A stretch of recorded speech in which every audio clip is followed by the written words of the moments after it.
That lighting is surely a thing.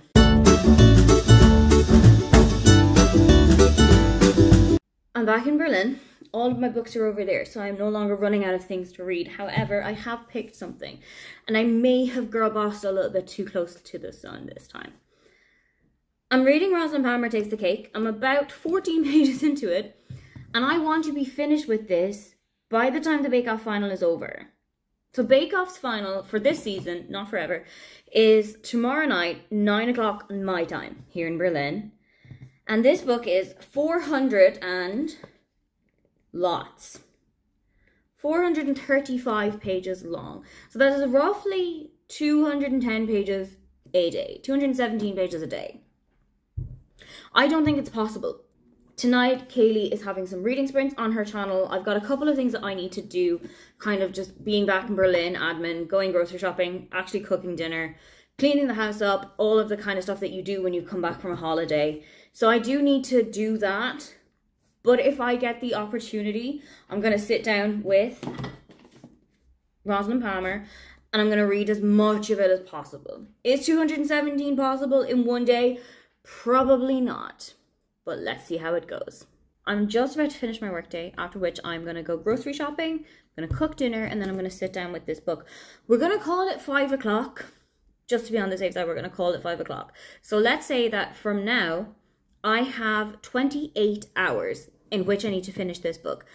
However, 16 of those hours are already booked up from being asleep and being at work. And Rosalind Palmer doesn't have an audiobook on Scribd, so I can't go and listen to it there.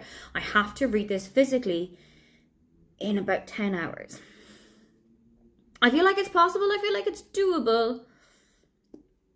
Let's see how we actually do. I will check in before I go to bed tonight and I will let you know how far I've gotten in and what I'm thinking of it.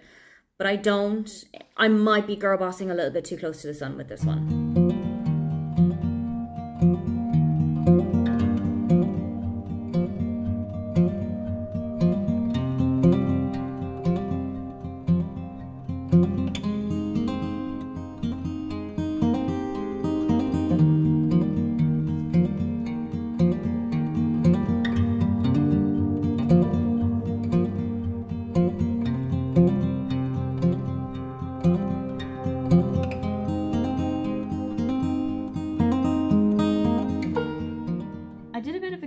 Reading night in that I wanted to spend most of the time reading and then accidentally cooked, cleaned the bathroom, made tea 7 times, folded all my laundry, did basically anything that wasn't reading. But I did get to page 229 of Rosalind Palmer.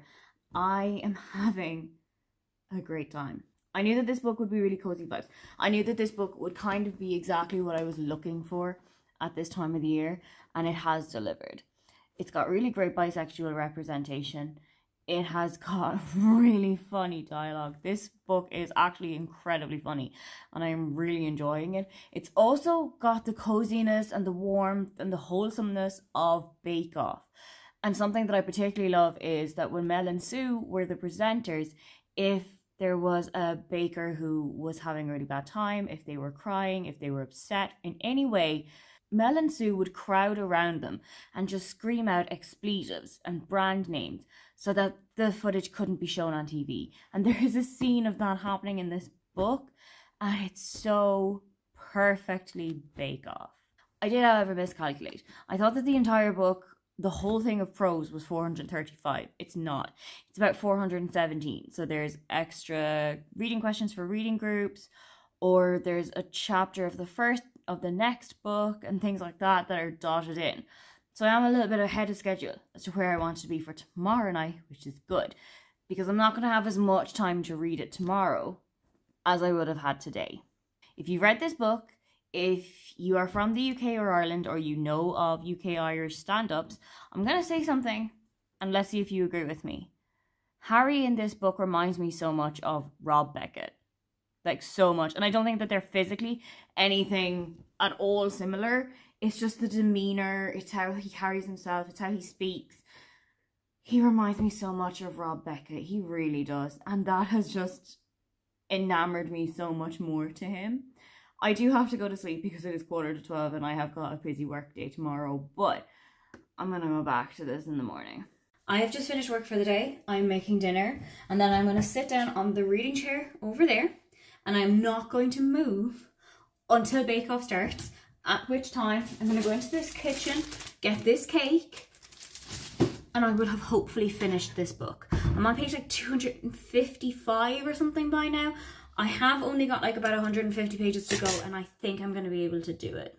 In between that, I'm also going to hop on to Bree's Patreon where we're going to have a look at the Goodreads Choice Awards. We're going to have a look at the long list and kind of give our thoughts on it, make our predictions on who we think is going to win out. And I'm really excited to like really deep dive into them because I have got thoughts on some of these books. I did it. I have 20 minutes left until Brianna's live show. I have an hour and 20 minutes left until the start of Bake Off. But I did it. I put Becca's 2-hour reading sprint on again. Just put my phone to the side of the room, sat down and just sped through this. And honestly, it is genuinely so good. It really does bring in the cozy atmosphere of Bake Off. The whole vibe of the show, of the contestants, of them being in really close quarters with each other and kind of turning into a family over the while. I really loved watching it. And I think that this was the perfect time to read it as well, just when you're coming in to the very final episode of the season of Bake Off and when I have been on my own little journey with all of the contestants that have been on this year and having my favorite ones, having ones that I have been keeping an eye on over the season. So I now have an hour and 20 minutes kind of free to do whatever I want, not including the half an hour, 45 minutes that me and Brie are going to be talking about the Goodreads books. And then I need to pick where I'm going to go next with my reading.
Last night I joined sprints with Lexie, and in those sprints I got through about 90 or so pages of I Feel Bad About My Neck by Nora Ephron. I had initially thought that this was kind of like a complete prose start to finish biography of Nora Ephron's life, and especially how she felt about being older. I was incorrect. This has turned out to be a kind of a selection of essays, a lot of kind of streams of consciousness of Nora's life about women and our need for buying purses and handbags all the time, about some advice that she had about aging from her own mother, about living in New York, about trying to find a really great meal in New York that she had but then disappeared. I am really enjoying this so far. And I know that it might just be because I'm a Nora Ephron fangirly and I love Nora Ephron's films, but I feel like this is the perfect book for me right now. It's the perfect kind of autumnal book, but I am really enjoying this. When I'm finished this, I'm going to go straight onto American Royalty by Tracy Livesay. I know, again, that Lexie and Monica are having some reading sprints for that on Saturday afternoon, and I would like to be a little bit into the book before those sprints start. I'm going to start on dinner during my workday because it's a slow cooker meal. And then after work, I'm going to finish the Nora Ephron book, and then I'm going to start straight onto American Royalty.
bought it 4 weeks ago and now it's actually cold enough to wear it. I went out to do a little weekend grocery shop and on the way I accidentally went to the library. And I got 2 books. So I have them for 4 weeks, but I can renew them, which is good for the plans that I have for the other one. But the first one I picked up was One by One by Ruth Ware. I've never read of Ruth Ware before. And I did ask Michelle, Brie and Lexie which one would be the good one to start. And all 3 of them, well, Brie and Michelle, said that this was Lexie's favourite. So I went to Lexie, asked her if it would be a good place to start with Ruth Ware's books, and she said that it was her favourite. She feels like it was mismarketed, but I'm going to give it a go. I'm going to see how it is. I know it's got like snowy vibes, so I feel like it's a good winter style thriller. Let's see where we go with it. And the second one that I got is one that is on my winter TBR, and it's The Mercies by Kieran Wilmer Hargrave.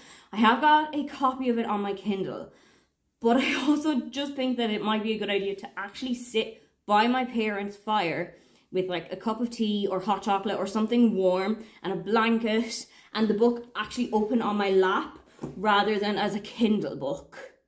So I have got the option to read it as a Kindle if I don't get it read by the time I go to Ireland, or I can renew it with the library before I go back and then bring it back when I get back to Berlin. Let's just see how it ends up, okay?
You know when a book is so good that you immediately go out and buy the sequel?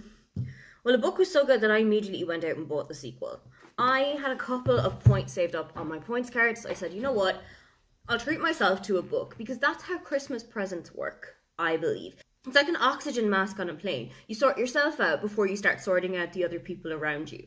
And with this one, I loved Rosalind Palmer Takes the Cake by Alexis Hall, and immediately went on to Talia and bought Paris Dalincourt Is About to Crumble. I really cannot wait to get to this one. Also, I'm really loving the colour, the like rainbow cake. I'm obsessed with this. I think it's a male-male romance. I'm pretty sure it's a male-male romance. And I'm really excited for this. I jam with Alexis Hall's writing, no pun intended. I absolutely adore it. So let's see how I like this one next.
This time of year for me at work is always super busy, so I don't really remember the last time that I read something that wasn't a meeting agenda, but I have tried.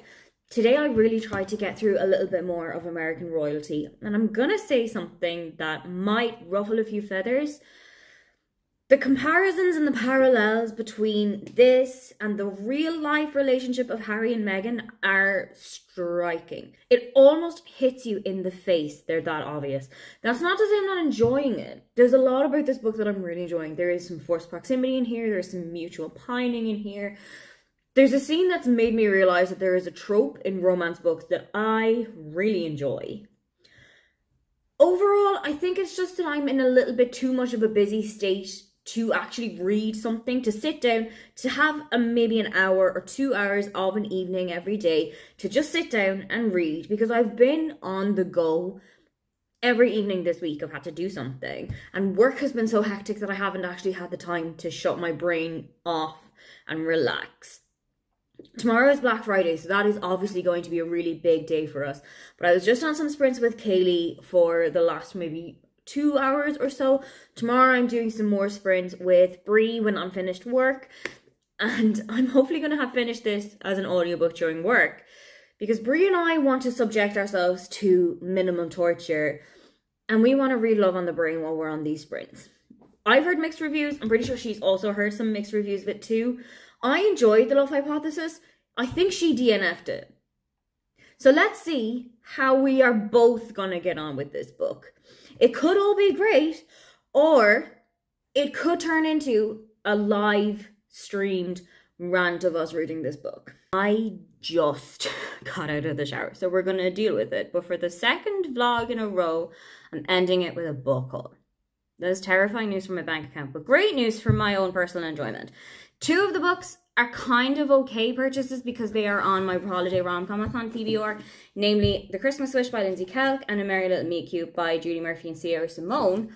But then there was a kind of an illegal purchase in All I Want for Christmas by Maggie Knox. I read their debut book, The Holiday Swap, last year, and I absolutely adored it. I had a really good time with it, but I got declined for the arc of this on NetGalley, and I knew that I really, really wanted to read it. So when I saw it, it was kind of like a red rag to a bull. I didn't have any other option. I'm finishing this part of the vlog here because tomorrow I have got visitors coming, and I think I want to make that its own vlog rather than having like bits and pieces and in and outs of the 3 of us together. I want to make that its own little personal thing.